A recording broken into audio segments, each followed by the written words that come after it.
Assalamualaikum warahmatullahi wabarakatuh, pemirsa TVmu dan juga Sobat Unggul TV UMJ, apa kabarnya nih? Mudah-mudahan teman-teman semuanya selalu dalam keadaan sehat walafiat, amin. Dan senang sekali karena program UMJ Talks bisa kembali hadir menemani teman-teman semuanya bersama dengan saya Vini Auliani. Kali ini saya berada di studio audio visual dari Visip UMJ, tepatnya di lantai 4. Dan kali ini kita akan talking mengenai tema tips membuat film pendek hingga berhasil meraih juara nasional. Bersama dengan narsum kita kali ini, yaitu ada Lucky Ahmad Rizky dan juga Khairul Rizal yang merupakan mahasiswa dari program studi Komunikasi Penyiaran Islam Fakultas Agama Islam UMJ. Langsung aja nih kita sapa.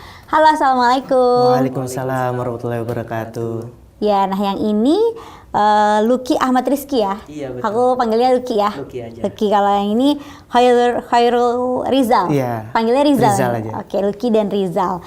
Nah, Lucky dan Rizal ini nih jago bikin film pendek nih, Sobat Unggul di UMJ. Karena pernah juara lomba film pendek tingkat PTMA se-Indonesia ya. Dan juga banyak lomba yang diikuti lainnya, ada juga dari festival BEM UMJ. Iya. Nah, boleh dong ini cerita awal mulanya nih teman-teman Lucky sama Rizal bikin film pendek itu seperti apa? Wah, Modalnya mahal nggak sih? Iya. Ya. Ya, setiap kita membuat film pendek itu kita terstruktur. Iya, di pembuatan film itu ada namanya praproduksi, produksi, dan juga ada pasca produksi. Kan. Di praproduksi ini kita menyusun semua strategi film kita seperti apa. Kan. Skenarionya gitu ya? Iya, betul. Skenarionya, kan, naskahnya, ataupun yang lainnya. Kan. Di dalam kita nyari referensi dulu pertama. Kan. Kita kumpulin film-film, kan. Kita pengen ikutan lomba, kita review semua film, lalu kita cari ide-idenya apa aja yang di film itu. Apa yang bagus yang mana, yang bagus seperti ini, seperti itu, kita ambil, kita catat, kita kumpul semuanya rapat, nah kita gimbrungin semua ide-ide kita rembukin di situ. Akhirnya jadilah suatu tulisan yang berbentuk naskah. Kan. Dari naskah itu semuanya bakal tersusun, kan. Sehingga ketika kita produksi itu kita dengan gampang, dengan mudah memahaminya. Struktur alur filmnya seperti apa, genrenya seperti apa, ataupun bentuk filmnya seperti apa. Seperti itu. Seperti itu ya. Iya. Kalau tambahan nih dari Rizal, kan tadi ada proses tuh ya, proses praproduksi, produksi, sama terakhir apa tadi? Pasca produksi. Nah, itu berarti dalam satu tim ada berapa orang tuh? Kalau tim itu kita mempunyai struktural dari produser eksekutif, saya sendiri, dan di sini saya bersama teman saya, produser manajer. Terus ada lagi dua produser lagi, produser program sama produser short movie. Terus nanti bercabang lagi di bawahnya ada tim kreatif program dan ada tim kreatif produksi. Jadi struktural ini struktural umum. Sebelum production house ini sebelum kita membuat short movie kita punya struktural umum dulu, struktural KP production itu sendiri. Lalu setelah kita mempunyai program kerja short movie nih untuk di bulan ini, untuk 1 bulan sebelumnya kita mengadakan rapat praproduksi. Jadi rapat praproduksi ini kita membuat ulang struktural barunya. Untuk short movie ini siapa sutradaranya, siapa produsernya, siapa sineasnya, siapa editornya, kayak gitu. Berarti bisa ganti-gantian ya? Iya, bisa ganti-gantian. Bisa punya pengalaman masing-masing itu ya. Kalau untuk nanti yang jadi peraninnya, talentnya itu gimana? Kalau talentnya kita casting, rata-rata kita di mahasiswa KPI aja. Kita memanfaatkan mahasiswa KPI yang mempunyai minat lah ya di bidang actionnya lah kayak gitu. Tapi bisa double job juga kayak misalnya kan Rizal kan eksekutif produser ya. Terus ternyata Rizal juga ikutan nih ikutan jadi main di filmnya itu. Boleh sebenarnya. Kita sebenarnya membagi job desk ke semuanya sih sebenarnya. Kita memanfaatkan teman-teman yang ada di struktural gitu. Yang penting mereka punya pengalaman di production house ini, bagaimana caranya mereka belajar. Bukan hanya di ruang lingkup akademik, berarti kita harus ngikut organisasi yang memang menunjang minat bakat kita, kayak gitu Kak. Iya, nah kan tadi disebutkan juga ada production house-nya ya. Ini fasilitas diwadahi ya dari kampus ya untuk teman-teman dari sinematografi. Ada ini nggak target misalnya dari entah dari kampus atau dari production itu sendiri, misalnya harus buat film nih per sebulan sekali minimal atau 3 bulan sekali, Ada nggak kayak gitu? Oh, kalau untuk target kita kan dalam lingkup organisasi ya kayak. Jadi setiap tahun itu kita ganti periode dan kita ada musyawarahnya. Kita punya ADART-nya, kita punya SOP-nya. Jadi setiap 1 tahun periode itu kita pergantian, kita mempunyai tujuan yang sama lah. Kita menyelaraskan 1 tahun ini tuh kita harus lebih banyak apanya gitu. Misalkan mempunyai program-program baru. Misalkan kayak kita mempunyai program kurma kultum Ramadan. Kayak gitu. Terus 1 tahun berikutnya lagi ada program apa lagi, kita susun di SOP-nya kayak gitu Kak. Berarti ini di PH-nya itu tadi, PH KPI Production ya? KPI Production ini lintas angkatan juga? Lintas angkatan. Tapi dalam satu periode atau satu kelompok kita di 15 orang, berarti bisa ada banyak kelompok di situ? Iya, paling kita dalam ADRT itu kita susun itu minimal di 2 angkatan. Jadi angkatan, kalau saya kan angkatan 2021 di semester 6 ya kalau nggak salah ya. Dan saudara Lucky ini di angkatan 2022. Jadi kayak ini ya, organisasi penunjang untuk nanti profesi minat bakat ya teman-teman semuanya ya. Baik, nah ini menarik sekali nih karena ternyata teman-teman di sini itu berkelompok ya bikin film dan harus tadi direncanakan secara matang praproduksinya, produksinya sama tadi pasca produksinya dan jadi kerja satu teamwork itu tadi. Kita masih akan membahas lagi mengenai tips buat film pendek raih juara nasional, termasuk film pendek tuh kira-kira tuh minimal berapa menit sih durasinya, tapi simpen dulu ya karena kita akan membahasnya setelah yang satu ini. Pemirsa TVmu dan Sobat Unggul TV UMJ, kembali lagi dalam UMJ Talks. Kita lanjutkan kembali talking kita mengenai tips buat film pendek raih juara nasional. Nah, sebenarnya nih Lucky dan juga Rizal, untuk bisa membuat film pendek itu tuh minimal berapa menit sih durasinya? Kalau menurut kita pribadi sih, film pendek itu kita jangan sampai kurang dari 3 menit dan juga jangan lebih dari 10 menit atau 15 menit. Ya, jadi tidak terlalu pendek ataupun tidak terlalu panjang. Pertengahan antara itu lah. Biasanya film pendek itu berdurasi 10 menit. 10 menit. 10 menit atau 5 menit. Kan itu standar ya lah istilahnya. Standar film pendek. Baik. Berarti ininya karena biar pesannya itu nyampe ya. Betul. Nggak terlalu cepat juga kalau di bawah 3 menit kan agak kecepetan ya. Mungkin hanya bisa satu scene kali ya yang biasanya di Reels ataupun di short story gitu atau di TikTok gitu. Berarti ini kalau sekitar 3 sampai 10 menit bisa medianya tuh lewat YouTube ya? Iya, soalnya kalau di bawah dari 3 menit kita maknanya itu kita nggak nyampe ke penonton. Kalau kita lebih dari 10 menit agak boring juga penonton. Jadi kita maksimalkan di 5 menit tapi yang penting makna kebaikan itu nyampe ke penonton. Kayak gitu sih. Iya. Baik, nah kalau dari Rizal biasanya kan banyak nih dari novel diiniin ke film ya. Kita kan sering tuh antar inspirasi.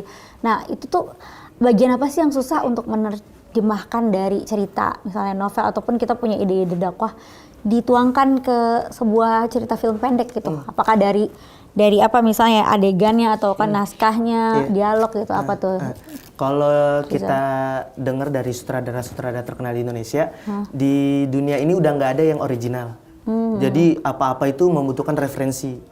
Jadi yang paling sulit itu menemukan referensinya. Jadi kita mencari referensi yang tadi sempat Lucky bilang, kita menonton film-film nih, kita mencari referensi atau kita membaca novel, terus yang kemudian nanti akan dinaskahkan sama teman-teman penulis naskah. Nah yang sulit itu di bagian mencari referensi dan kita memakai strategi ATM, amati, tiru, modifikasi. Jadi nggak semerta kita plek-ketiplek, kita taruh di naskah dari program orang, kita plagiat dari karya orang, kan itu nggak boleh ya kayak. Jadi kita mengumpulkan sebanyak apapun referensi yang kita temukan yang kemudian nanti ditulis di naskah kayak gitu Kak. Yang paling sulit itu. Jadi itu tuh landasan awal ya, fondasi awalnya itu adalah orisinalitas dari cerita itu tuh kita harus cari banyak referensi walaupun nanti akhirnya kita rangkum lagi, dialognya juga bisa disesuaikan pakai bahasa sesuai bahasa zaman now gitu ya. Iya. Nah, kalau dari Lucky, pengalaman buat film pendek yang paling susah deh ataupun yang paling gampang, yang paling berkesan tuh yang mana? Sebenarnya kalau paling susah itu ada. Apa? Cuma kita kayaknya lebih enak membahas yang paling berkesan aja. Yang paling berkesan aja, boleh. Kalau yang paling susah, tapi yang paling susah itu karena durasinya panjang atau karena medannya atau karena apa? Atau karena cerita? Karena fasilitas dan waktu. Oh, fasilitas Waktu dan itu waktu. saya juga sempat punya basic kan multimedia seperti ini sejak dari pondok pesantren. Saya kebetulan lulusan pondok pesantren dan di pondok pesantren minat saya itu di multimedia. Dan ya namanya pesantren kan kita pesantren modern ya. Alhamdulillah kita ada nih kayak ke arah yang multimedia ikut-ikutan dan itu baru pertama kali perdana ada begituan. Akhirnya mencoba membuat film dari fasilitas, ilmu, gitu kan. Semuanya serba agak kurang. Iya, jadi kayak bikin short movie bisa sampai sebulan, 2 bulan, ngedit masih di HP, gitu kan. Dan kita belum tahu ilmu-ilmunya, jadi kita ngebuat short film itu nggak pakai naskah. Udah yang penting jalan. Langsung aja. Iya. Oh ini iya, dong. ada ide langsung apa nih otodidak kumpulin. Ya? Kita langsung eksekusi. Gitu. Itu yang paling susah dulu. Yang paling susah ya. Kalau yang paling Berkesan gimana? Kalau yang paling berkesan ya itu yang belum lama ini kita alhamdulillah juara 3 short movie di TVMU. TV Muhammadiyah. Berkesannya Oke. karena ya awalnya kita mengikuti lomba ini karena kita ingin mengimplementasikan serta mengajak teman-teman kita itu mengetahui gimana cara pembuatan film serta nih karya pertama kita saat kita berkumpul di Lantik menjadi KPI Production. Situ. Ini karya pertama kita. Karya pertama ya. Karya pertama kebetulan. Iya. Kalau dari Rizal yang paling berkesan apa? Kalau dari saya yang paling berkesan itu di film pertama. Ya, menurut cerita-cerita dari abang-abang KPI Production ini kan didirikan semenjak 2019 dan itu inisiasi dari abang-abang dulu nih mahasiswa KPI dulu lah itu membuat sebuah film yang kemudian lahirlah sebuah KPI Production kayak gitu. Itu sih yang paling berkesan. Kalau kita nonton filmnya juga agak lumayan sedih juga gitu. Apa tuh filmnya? Karena nama judulnya sih bersembunyi dalam kemunafikan kayak gitu. Jadi Bisa ditonton di mana? Bisa ditonton di YouTube HMP KPI UMJ itu teman-teman KPI Production sendiri yang garap. Menggarap Kayak gitu. ya. Iya. Nah, ini kan teman-teman juga dari jurusan dakwah. Berarti kan melalui film ini kan teman-teman juga diharapkan bisa melahirkan karya-karya dakwah ya yang bisa ditonton gitu. Nah, biar gampang nih apa sih yang harus dipunyain maksudnya peralatannya untuk bisa membuat sebuah film pendek? Mungkin dari Lucky. Apakah bisa lewat HP aja gitu misalnya? Kita modal awal nih mau buat film pendek nih buat dakwah gitu. Iya. Gimana? Modal awal namanya modal pasti niat ya. Itu kan berawal dari niat. Kita bisa berdakwah melewat media apa saja. Ya, apalagi sekarang di zaman Gen Z ini yang paling tersorot adalah HP, gitu kan, video. Kita bisa berdakwah melalui video, entah itu HP, kamera ataupun audio sekarang. Itu sangat mudah, tidak seperti dulu. Bahkan barang seperti HP pun kita dengan mudah berdakwah. Kita berdakwah tuh nggak harus di atas mimbar. Jadi bisa melalui HP, video ataupun audio, berita-berita seperti yang lainnya kan. Contoh seperti di HP itu kan. Berdakwah itu nggak hanya cuma berbentuk yang kayak ceramah-ceramah gitu. Tapi melalui video kita bisa berdakwah melalui video yang bermakna kan. Apalagi kita di sini dari jurusan Prodi Komunikasi Penyiaran Islam. Yang saya selalu mengingat kata-kata salah satu sutradara film Jomblo Fisabilillah yang belum lama tampil di sini kan. Ia berkata bahwa kita sebagai sinias harus membuat film-film ataupun video yang mempunyai nilai-nilai makna Islam. Kan. Jadi nggak hanya sekedar kita membuat video ya, tapi kita juga di situ harus mengandung unsur nilai-nilai Islam. Apa pesan dakwahnya? Seperti apa? Kan? Seperti itu ya. Jadi lewat handphone pun bisa. Ya. Nggak perlu pakai kamera profesional gitu ya. Ya, nah tadi kan kalau dari Rizal yang berkesan itu adalah pertama kali bikin film yang pertama kali sehingga akhirnya lahirlah KPI Production itu. Betul. Nah kita juga pengen tahu nih film apa aja sih yang udah berhasil teman-teman keluarkan, teman-teman hasilkan ya karyanya, ceritanya setelah yang berikut ini. Pemirsa tetap bersama kami di UMJ Talks. Pemirsa dan Sobat Unggul TV UMJ, kembali lagi dalam UMJ Talk. Kita lanjutkan lagi, kita talking tentang buat film pendek nih ya, bersama dengan Rizal dan juga Lucky. Nah, dari Rizal dulu nih, Rizal, film apa aja sih yang sudah pernah diproduksi dan juga tantangannya nih apa, genrenya nih apa? Apakah ada film sedih ataupun film romansa, percintaan gitu, atau film horor jangan-jangan? Apa aja tuh Rizal? Kalau film-film yang udah kita produksi sih udah lumayan banyak ya kayak dan genrenya itu bervariatif. Ada yang horor seperti kemarin yang kita upload di YouTube baru-baru ini, itu berjudul Sholat Tengah Malam. Terus ada yang bergenre romance sedikit dakwah ada, itu juga, aduh saya lupa juga, itu ada pokoknya di YouTube judulnya. Terus juga ada yang bergenre tentang horor juga, tapi tentang kemunafikan. Itu ada di film Bersembunyi di Dalam Kemunafikan gitu. Oh, tadi Bersembunyi di Dalam Kemunafikan itu tuh horor ternyata genrenya, bukan horor, sedih ya? Bisa sedih juga. Bisa sedih juga. Tapi dia agak ada horor-horornya. Karena kan dia membahas tentang kemunafikan ya. Kayak film-film yang baru ini sih, kayak di film Siksa Neraka. Iya, kayak gitu. Tapi tetap di kesemuanya itu ada unsur dakwahnya itu tadi. Iya, ya? ada semuanya. Wajib, karena kan ya? wajib, karena kita di Prodi Komunikasi dan Penyiaran Islam, di setiap produksi kita harus berunsur dakwahnya. Kayak gitu. Iya, nah itu biar dakwahnya tuh nggak terkesan menggurui, nggak boring ataupun kayak aduh ceramah tapi masuk gitu loh, jadi kayak wah kayak yang nonton tuh kayak dapat message-nya nyampein. Itu gimana? Karenanya kan di praproduksi itu kita menyesuaikan target. Oh, target audiensnya. Jadi dakwah ini tuh kita suguhkan untuk umur berapa, misalkan untuk umur yang remaja atau mahasiswa lah. Kita sesuaikan dakwahnya dengan sesuai bahasa gaul lah. Kayak di film-film di ada di film kemarin juga kan ya, yang baru yang juara di TV-mu juga, kita menyesuaikan bahasanya sesuai dengan target audiens yang kita capai kayak gitu. Berarti dari cerita, bahasa sama mungkin pemeranannya ya, cara aktingnya yang tadi aktor penyampaiannya itu. Baik, nah dari Lucky nih tantangannya apa nih Lucky buat bikin film-film itu, dari mulai film horor tantangannya apa? Kan mungkin beda nih tantangan film horor, kayaknya takutnya ada yang beneran lagi takutnya ada yang muncul. Atau mungkin tantangan kalau sedih kan harus nangis tapi tiba-tiba lagi seneng yang meranin hatinya tapi disuruh nangis. Nah, itu tantangannya apa aja tuh Lucky? Kalau dari semua genre itu tantangan yang paling menarik itu dalam pembuatan produksi film horor. Film horor, aduh beneran. Di dalam film horor itu kita harus pertama ada kayak tata rias. Oh, tata rias gimana make up talentnya, modelnya kayak gimana, itu harus kan, benar. Ya, sampai saya pernah bikin suatu film horor gitu kan. Itu biar misalkan modelnya jadi pocong gitu kan, jadi pocong. Dan di tata rias itu kita belum punya fasilitas yang bagus. Akhirnya kita akalin gimana? Pakai kertas, dicairin pakai air gitu, kasih pewarna, tempel-tempelin, jadi mukanya kayak hancur gitu. Nah, ini tipsnya nih ya buat bikin film horor ya. Jadi kayak pocong mukanya hancur retak gitu lah. Hancur retak gitu. Terus kalau misalnya film horor juga kayak dikasih ulet-ulet belatung-belatung gitu ya. Itu sebenarnya bukan ulet beneran. Jadi apa itu? Ada yang sebenarnya kalau di film-film horor itu bongkar sedikit aja. Ya, itu bukan belatung, tapi itu ulet Hongkong yang biasa beneran. Iya, tapi itu nggak terlalu menjijikan, nggak terlalu kayak belatung lah gitulah istilahnya. Ya, ulet Hongkong gitu. Itu yang biasa dikasih buat pakan burung. Tuh. Gitu ya. Tata rias ya. Tapi nggak takut?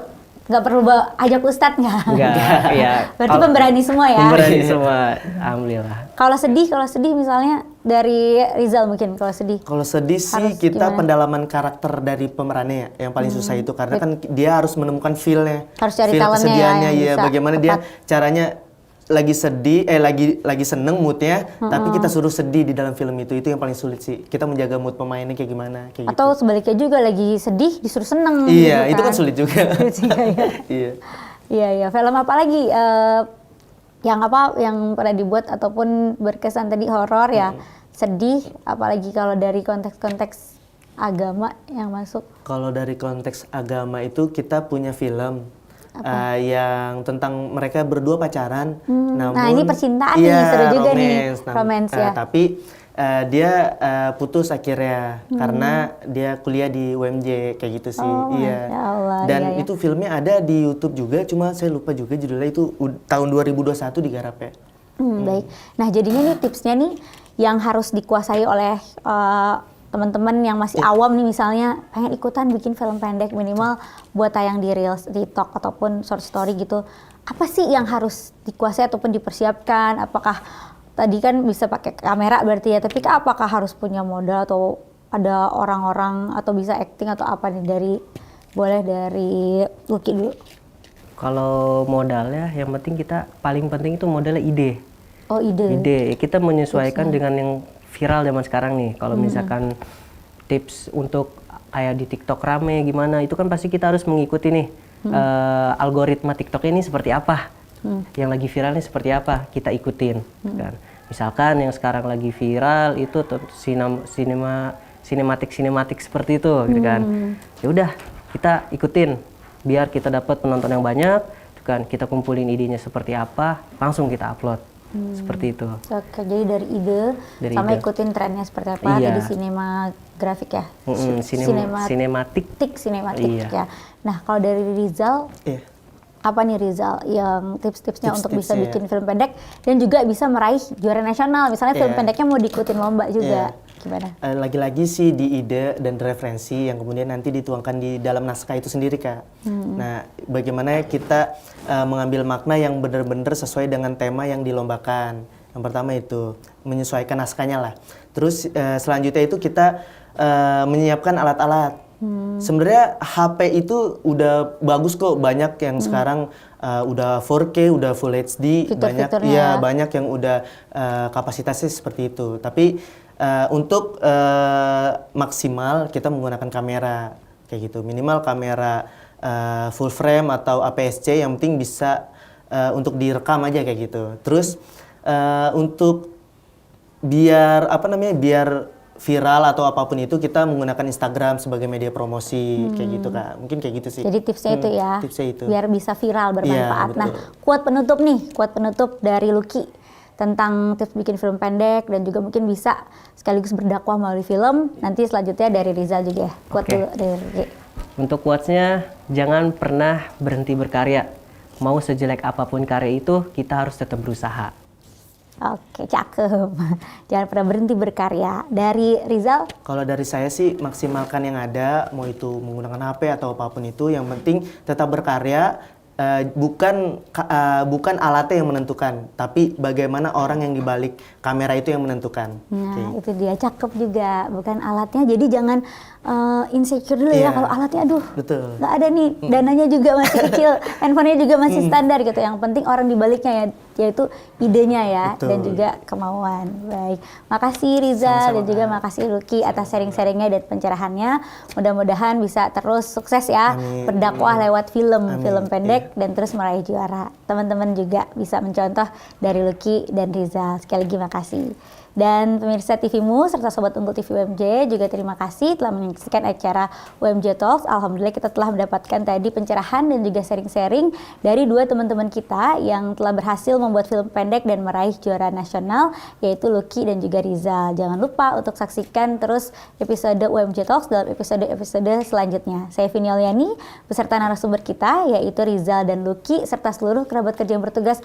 Kami mohon pamit undur diri. Sampai jumpa. Wassalamualaikum warahmatullahi wabarakatuh.